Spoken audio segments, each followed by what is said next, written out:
Bonjour à tous et bienvenue sur le Learn and Earn Crypto Podcast. Et cette semaine, on parle d'un sujet assez intéressant, je crois que les gens vont bien apprécier, qui est Finance 101, un plan pour s'enrichir. En fait, c'est simple. Il va y avoir tout ce qu'on va dire ne doit pas être interprété comme un conseil financier. Ce n'est pas un conseil financier. Exactement. Même si certaines choses peuvent être dites par des conseillers financiers, parce que je vais dire des choses que moi, mon conseiller financier m'a suggéré et que moi, j'ai mises en place. Mais je suis pas conseiller financier. Donc, allez voir votre conseiller financier pour certains points.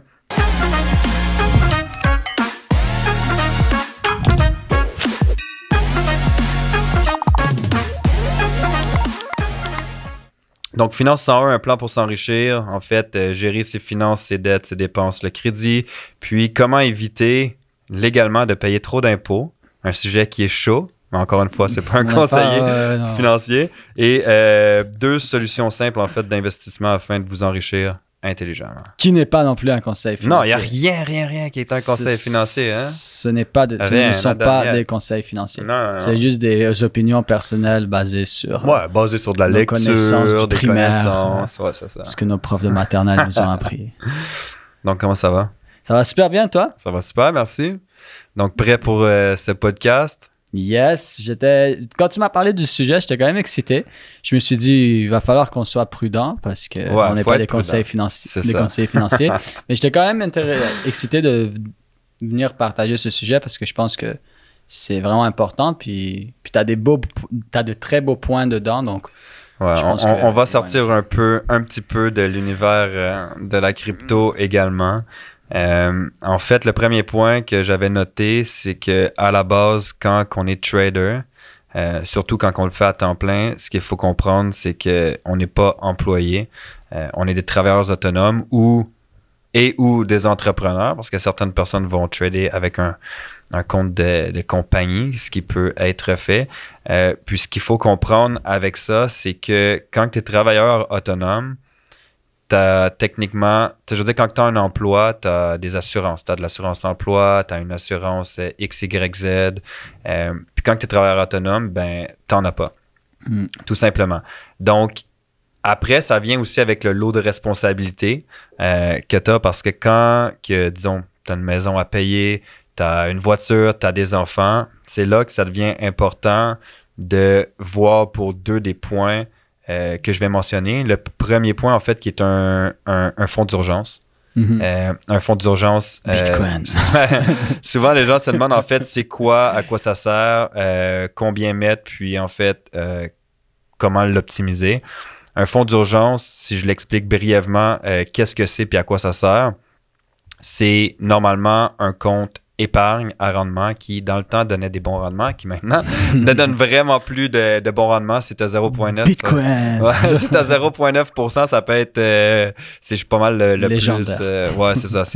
Mais bon, j'ai parlé de ma situation personnelle dans d'autres podcasts que je vais pas répéter sur ce podcast-là. Mais c'est tout simplement pour te backer en cas d'urgence. Donc, si, par exemple, je sais pas, tu trades à l'ordinateur, puis au final, tu t'es brûlé les deux mains, tu peux plus trader.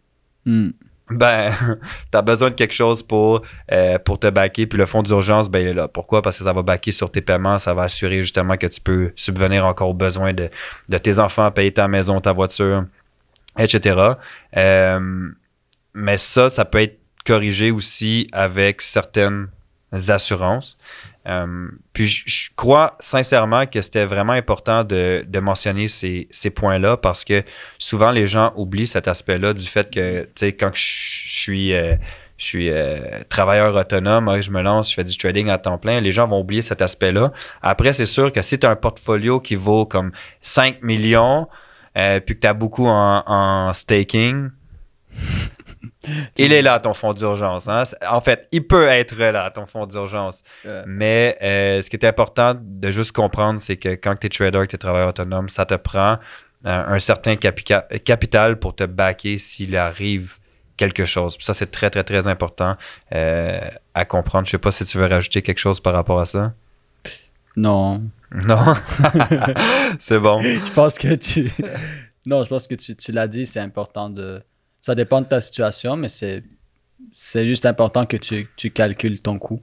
Parce que tu peux être excité, tu trades à temps plein et tout, mais tu n'as pas encore, comme tu as dit, un portfolio de millions que tu dis, regarde, je m'en fous, je vais sortir à 500 000 là, et puis voilà. Alors, dans ce cas-là, je pense que c'est une belle initiative au début d'avoir ce fonds. Exactement. Voilà. Après, c'est juste au final pour te protéger. Ouais. Puis après, en fait, le deuxième point, c'est les assurances vie. Mm-hmm. Super important d'avoir. Puis encore après, ça dépend toujours de tes engagements. Je veux dire, si t'as pas d'attachement physique ici, disons que tu n'as pas de maison, tu n'as pas de paiement de voiture, tu n'as rien de tout ça, c'est une autre histoire. Tu n'as pas d'enfant, mais après, c'est vraiment de voir. Non, c'est ça. Parents, tu es juste seul. Non, mais c'est ça, c'est vraiment relatif. Mais assurance vie, assurance maladie, puis assurance maladie grave. Donc, tu sais, quand je dis assurance maladie, c'est exemple, moi j'en ai pris une avec mon conseiller. C'est que si, par exemple, demain matin, je peux plus travailler pour X raisons.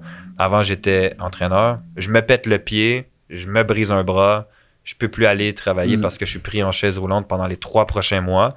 Ben, j'ai cette assurance qui va venir couvrir, en fait, mes paiements d'hypothèque, qui va venir couvrir mes paiements de voiture, mon hydro, en fait, tous mes paiements, ainsi qu'une partie de mon salaire. Puis après, ben, tu as celle qui est maladie grave, qui est si tu es diagnostiqué, par exemple, avec un cancer, ben là, tu es immédiatement payé. Mais bref, pour tout ça, c'est juste des points que moi, personnellement, je trouve que c'est non négligeable, mais qui est à voir avec un conseiller financier, parce que, bien entendu, je ne suis pas un conseiller financier. Bon, voilà, à la fin de la journée, ce n'est pas des conseils financiers, c'est juste, présentement, c'est juste des points, je pense que, justement, qu'on n'a pas discuté, je pense que c'est intéressant. Comme ça, les gens peuvent prendre note et dire, OK, ben, je vais aller faire mes propres recherches, je vais aller regarder. Mais c'est sûr qu'après, mieux vaut prévenir que guérir. Hein? C'est ça, exactement. Donc, puis comme on l'a dit, ça dépend vraiment de chaque personne. Si tu commences puis que tu le fais vraiment à temps plein, puis que tu n'as pas nécessairement déjà ce capital pour te backer, c'est important de l'avoir. Mais de l'autre côté, si tu as réussi à bâtir un portfolio à 10 millions puis que tu en as beaucoup en staking, ben, on s'entend que ton fonds d'urgence à 0,9%, c'est pas lui qui te donne le meilleur rendement. Tu comprends? Donc, c'est vraiment relatif d'une personne à l'autre. Puis voilà. Deuxième point, éviter légalement de payer de l'impôt. Ça, c'est tiré d'un livre, en fait, que j'ai lu il y a longtemps. C'est pas un sujet qui va être discuté très, très, très longtemps. Ici, au Québec, on a, je sais pas en France, en fait, c'est comment que ça s'appelle ou quoi que ce soit, mais ici, on a les REER et le CELI. Mm-hmm. Puis le troisième petit point, sous-point, en fait, de qu'est-ce que je vais dire, c'est vois avec un fiscaliste. Tout simplement. C'est juste parce que quand tu arrives à un certain niveau où ce que tu génères... Fiscaliste, c'est la réponse. C'est ça, exactement. Mais quand tu arrives à un certain point où ce que tu génères vraiment beaucoup d'argent, ben, il y a des moyens pour éviter justement de payer de l'impôt. Comme ici au Québec, ben, tu peux cotiser, en fait, à des REER, puis c'est déductible, en fait. Ou te louer un appartement à Dubaï pendant 6 mois. Mais ouais, tu peux. Ouais, c'est ça. mais c'est ça. Donc, c'est de voir, en fait, où est-ce que vous pouvez cotiser qui va faire en sorte que vous allez éviter de payer un surplus d'impôts. Mais encore une fois, c'est vraiment de voir avec un fiscaliste. Ouais. Je veux dire, moi, j'ai un ami que son ami à lui avait déclaré, je crois que c'était 400 quelques mille dollars dans son année. Il a payé 18 000 dollars d'impôts. Ouais. C'est complètement ridicule. Mais tout est fait 100% légalement. Pourquoi? Parce que le fiscaliste a les connaissances. Donc, quand vous arrivez à un certain point où ce que vous générez déjà à tes souhaits. Le premier, je pense, dans tous les podcasts. Ouais, c'est ça. Premier éternuement officiel. Il y a une première à tout. Hein? Saison 2. C'est ça. Mais c'est ça. Quand vous arrivez à un certain point où ce que vous générez déjà des revenus assez importants, de voir avec un fiscaliste peut être un excellent atout. Oui, 100%. Je pense au début conseiller financier, mais il n'y a aucun doute qu'à un certain niveau, ça prend un fiscaliste. Et souvent, il y a des gens qui vont être comme ouais, mais c'est pas juste. Comment ça? Moi, je fais 60 000 et je paye 30 000 d'impôts. Et lui, il a fait 400 000 et il a payé 18 000 d'impôts. c'est les mêmes règles pour tous. C'est ça. Ça veut dire, fais la même chose que lui et tu vas payer le même impôt. C'est les mêmes règles pour tous et c'est pour ça que ça devient super important. Premièrement, de comprendre deux choses. Un, il y a une différence quand tu reçois un salaire que quand tu fais ton propre argent. Tu payes beaucoup plus cher d'impôts lorsque tu échanges ton temps contre de l'argent que lorsque tu fais de l'argent avec de l'argent.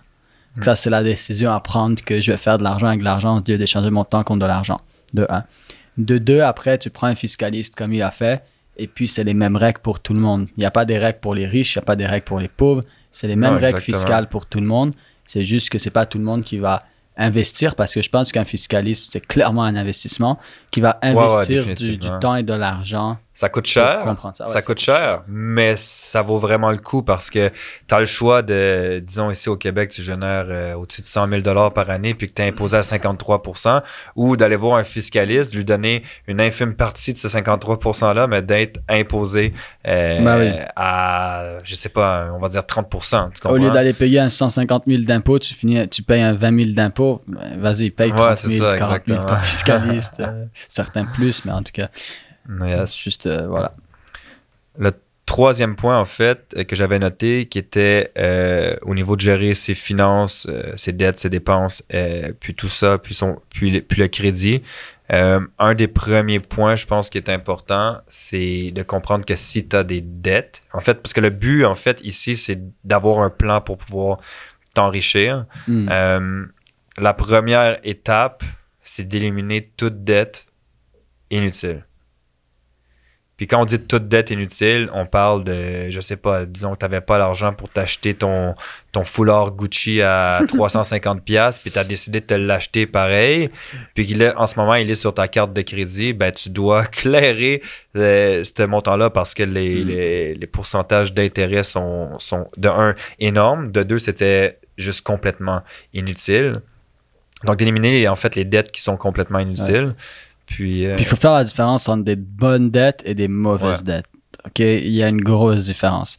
Là, tous les milliardaires que vous connaissez sont endettés. Sauf que c'est des bonnes dettes. Et en même temps, les dettes, c'est magnifique parce que tu ne payes pas d'impôt sur des dettes. Mais en tout cas, ça, c'est une autre histoire. Tu ne payes pas d'impôt sur des dettes, sauf que si c'est des mauvaises dettes, tu te fais défoncer de toute façon. Non, exact. Mais il faut vraiment faire la différence entre des mauvaises dettes et des bonnes dettes. Des bonnes dettes, t'en veux, OK? Sois endetté de 1 milliard de dollars. Ouais, mais si ton 1 milliard, t'en ramènes 2. Exact. Je pense que c'était Grant Cardone qui disait que présentement, ses dettes, c'est genre presque 2,5 milliards de dollars. Mais toutes ces dettes, c'est de l'immobilier. Je veux dire, non, c'est ça. Prends-les les dettes, là. Vas-y. Exactement. Mais c'est ça. Yes. Puis c'est ça. Faire la différence entre les bonnes dettes et les mauvaises dettes, mais de pouvoir justement éliminer toutes ces mauvaises dettes-là le plus vite possible. Après, c'est de regarder aussi... Surtout que les mauvaises dettes, tu payes de l'intérêt dessus, mais tu gagnes rien. Tu sais, je veux dire, si tu es en train de, je sais pas moi, t'as mis ça sur ta carte, puis c'est du 20 et quelques %, donc tu es en train de payer 2 % d'intérêt par mois. Si tu payes 2 % d'intérêt par mois sur des mauvaises dettes, de un, tu as détruit du capital que tu aurais pu utiliser pour investir.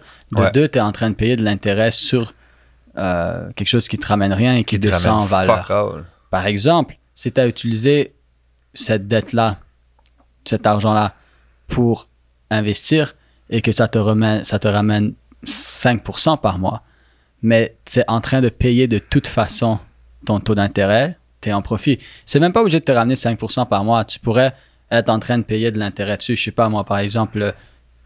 Non, je ne vais pas dire ça. En tout cas. mais ouais, on a compris le principe. Hein, c'est ça le plus important. Ah non, je peux pas dire ça. Là, les gens, ils vont écouter, ils vont faire non, mais dis-le, moi, je veux savoir. On va recevoir plein de messages en privé. Mais ouais, puis en fait, tu vois, ça fait partie du protocole d'austérité qu'on appelle, qui est le but, c'est d'éliminer le plus possible, comme je disais, ces dettes qui sont inutiles, mais en limitant ces dépenses puis en se contentant aussi du strict minimum. Parce que je veux dire, combien de personnes vont aller chercher un nouveau téléphone quand au final tu n'en as pas de besoin? Combien de personnes vont aller chercher une nouvelle voiture quand au final tu n'en as pas de besoin? Puis quand tu comprends cette partie-là, même, disons, un paiement de voiture, mais quand tu comprends cette partie-là, puis que tu veux justement te contenter du strict minimum, puis réduire, en fait, tes engagements à l'essentiel, ben, tes paiements de voiture en ce moment sont pas nécessaires. Donc, pourquoi pas aller te chercher une voiture, je sais pas, à 5-6 000 $ pendant un certain temps. Donc, de pouvoir te créer une perte temporaire, en fait, pour aller chercher un gain durable à long terme, mais dans le futur. Donc, un futur sur le court, moyen, long terme, peu importe. Donc, de justement pouvoir te dire comme, OK, oui, je l'aime, ma voiture actuellement, mais c'est pas une dépense nécessaire. Je m'en débarrasse et je vais chercher une voiture qui est moins dispendieuse. Donc, ça en fait partie, en fait, du protocole d'austérité. Ouais, c'est se serrer la ceinture pour pouvoir investir plus. Moi, je dis toujours aux gens présentement, là, t'as un choix. OK? Ceux qui connaissent pas, ça s'appelle des rôtisseries Saint-Hubert. OK? Les rôtisseries Saint-Hubert, ils vendent des frites et du poulet pour mes gens qui sont en France. Moi, je dis toujours aux gens ici, regarde, tu choisis, soit tu te prends un poulet frites Saint-Hubert tous les vendredis avec tes amis, ou tu te serres la ceinture, t'investis et dans quelques années, tu manges des sushis en haut d'un condo à Tokyo. Mais tu choisis, hein, c'est le choix. Est-ce que tu veux faire les petits sacrifices maintenant pour avoir les gros résultats plus tard, ou tu veux pas, mais tu vas manger du Saint-Hubert tous les vendredis, c'est correct, tu as le droit. Exactement. Mais voilà. Et je pense que faire ces coupures-là, c'est... À la fin de la journée, la plupart des coupures, c'est même pas un sacrifice. Passer d'une voiture à 50 000 à une voiture à 30 000, c'est pas un sacrifice. Non, c'est une décision, c'est un choix. Ça change rien, à part que tu as plus d'argent à investir. C'est ça, alors, il y a beaucoup de choses comme ça, c'est même pas un sacrifice. Couper ton Netflix, c'est pas un sacrifice. Tu vas gagner du temps et de l'argent. Je veux dire, c'est pas un sacrifice. Tu vois, au lieu de faire, je sais pas moi, 15-20 voyages par année, fais genre juste 8-10. Il n'a aucune réaction. Exactement. 8-10. Voilà, au lieu de faire 10 voyages par année. Au lieu de faire au lieu de faire une quinzaine de voyages par année, t'en fais 8. Ouais, si tu fais déjà 15 voyages par année, c'est déjà énorme. Non, mais ouais. Puis c'est ça, au final, c'est de pouvoir se contenter du minimum. Puis le minimum, c'est quoi? Tu as besoin d'un toit où loger, tu as besoin de te nourrir, tu as besoin de boire. En fait, tu as juste besoin de boire de l'eau. Tu n'as pas besoin de boire autre chose. Donc, c'est vraiment de te contenter du strict minimum. Tu n'as pas besoin d'acheter du linge à chaque nouvelle saison parce que tu ne veux pas remettre le même linge que l'été passé, puis on est rendu à l'été 2022. Je veux dire, on s'en fout. Je magasine. Tu sais, moi, personnellement, je magasine tellement pas que des fois, quand j'ai besoin de t-shirts, je vais sur Amazon, je fais « Ah, OK, des t-shirts tout blancs, 15 $. 3 t-shirts, merci. Tu sauves du temps et de l'argent parce que quand tu ouvres ton garde-robe, c'est les mêmes t-shirts. C'est juste t'es pas là. C'était Mark Zuckerberg, je pense, qui a dit, quelqu'un lui a demandé pourquoi t'as toujours genre des jeans des deux mêmes couleurs ou un t-shirt soit noir, soit blanc. Il dit parce que dans la vie, il y a tellement de choses à faire plus importantes que perdre du temps à choisir ses vêtements. Alors quand je me lève le matin, c'est blanc, noir, bleu ou noir. C'est fini. Je prends mon jean, je prends mon t-shirt noir ou blanc. J'ai pas le temps à penser à ce que je vais mettre. J'ai des choses plus importantes à faire. Exactement. Ça va plus loin que juste l'argent que tu sauves. Ouais. Mais en tout cas, ça c'est un sujet plus mindset là. Ouais. Mais ouais. Puis pour terminer sur justement ce troisième point, vu qu'on parlait de dettes en fait qui sont non nécessaires ou complètement inutiles versus des dettes qui te rapportent, qui sont des dettes utiles. Puis je disais comme la personne qui va s'acheter un foulard Gucci puis qui le met sur sa carte de crédit, ben justement je veux juste revenir sur le point de carte de crédit, c'est que si vous êtes une personne qui utilise une carte de crédit, vous pouvez utiliser une carte de crédit de façon intelligente. Si vous avez des cartes de crédit qui vous donnent des avantages, des cartes de crédit qui vous donnent des retours. Par contre, je suis pas en train de dire va t'acheter ton foulard Gucci puis mets-le sur cette carte-là parce que ça te donne un retour. Je suis juste en train de te dire que moi, par exemple, j'utilise ma carte de crédit pour faire tous mes paiements parce que j'ai des retours, mais je la paye. Ouais. À chaque 2-3 semaines, chaque mois, je paye ma carte. Ouais. Donc, au final, je ne paie pas d'intérêt parce que j'ai clairé ma carte. À la tu fais juste avoir les bonus. C'est ça, exactement. Moi, des cartes de crédit, j'en ai 5. Parce qu'ils donnent trop de bonus. Je m'amuse avec une et l'autre. Mais le truc, c'est de les payer. Ouais. Si tu fais ton paiement sur ta carte de crédit et que tu payes ta carte de crédit, alors ça ne change rien. Au lieu d'être sorti de ton compte chèque, sorti de ta carte, mais tu n'es pas en train de payer de l'intérêt. Et c'est vrai qu'il y a des cartes qui donnent des bonus absolument incroyables. Surtout moi, je regarde plus les cartes avec de voyage. Mais il y a des cartes de voyage qui donnent, quand tu sais ce que tu es en train de faire, tu peux te ramasser des voyages qu'au lieu de te coûter 1500 $, ça te revient à 700. Ouais, exactement. Surtout si plusieurs fois par année. Qui voyage. Puis tu as des cartes qui offrent quand même des avantages assez intéressants du fait que c'est très risqué, mais j'ai déjà démarré en fait une compagnie avec une carte de crédit qui te donnait 0% sur les transferts de solde. Donc tu prenais l'argent sur la carte de crédit, tu transférais dans ton compte en banque et tu pouvais l'utiliser pendant un laps de temps à 0%, mais si tu arrivais à la fin de ton deadline et que tu ne remboursais pas la totalité de ce que tu avais transféré dans ton compte, là, tu étais dans la merde. Ouais. Tu étais vraiment dans la grosse merde.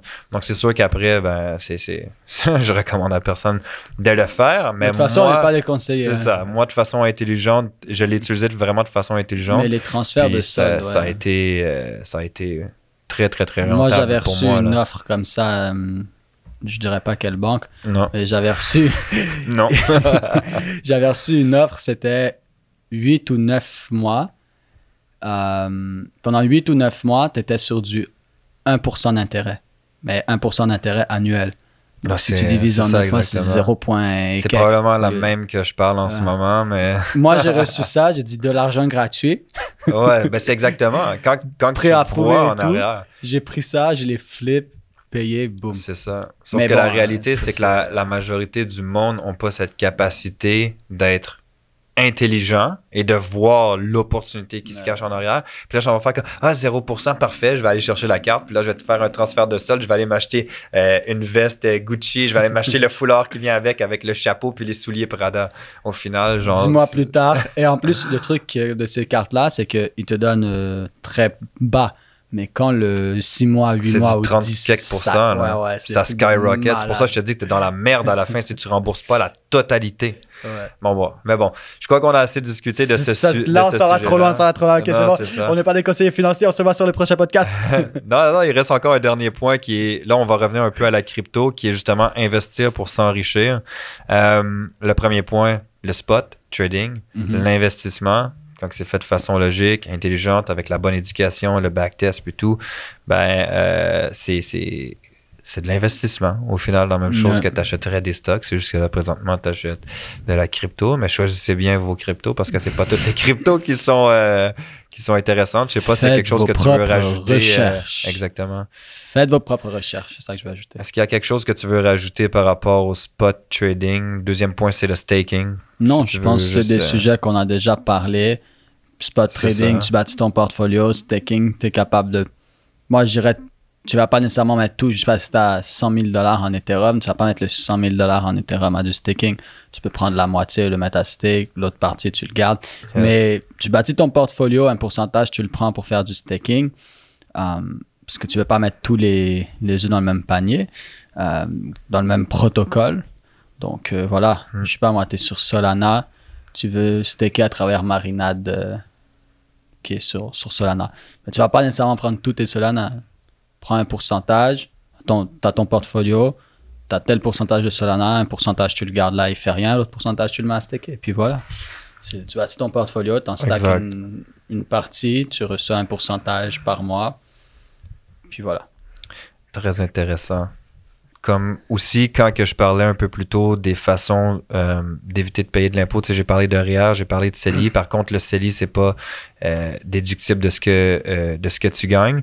Mais par contre, les deux te permettent d'investir. Puis, en fait, tu n'as pas d'impôt sur le rendement par rapport à ça. Donc, ça, c'est quelque chose qui peut être intéressant ici au Québec parce que, encore une fois, tu sais, la meilleure chose, moi, REER et CELI, mes connaissances sont très limitées à ce que je viens de dire. Ouais, c'est sûr que rendu là, c'est vraiment d'aller voir un conseiller financier qui va mieux vous guider sur qu'est-ce qui est le mieux pour vous. Mais ici au Québec, je sais qu'il y en a plein qui investissent depuis leur CELI, puis que justement, tu n'es pas imposé sur le rendement. Mais attends, on s'entend. Tu peux investir de ton CELI puis avoir un rendement à la baisse. En fait, c'est même pas un rendement, tu peux avoir une perte.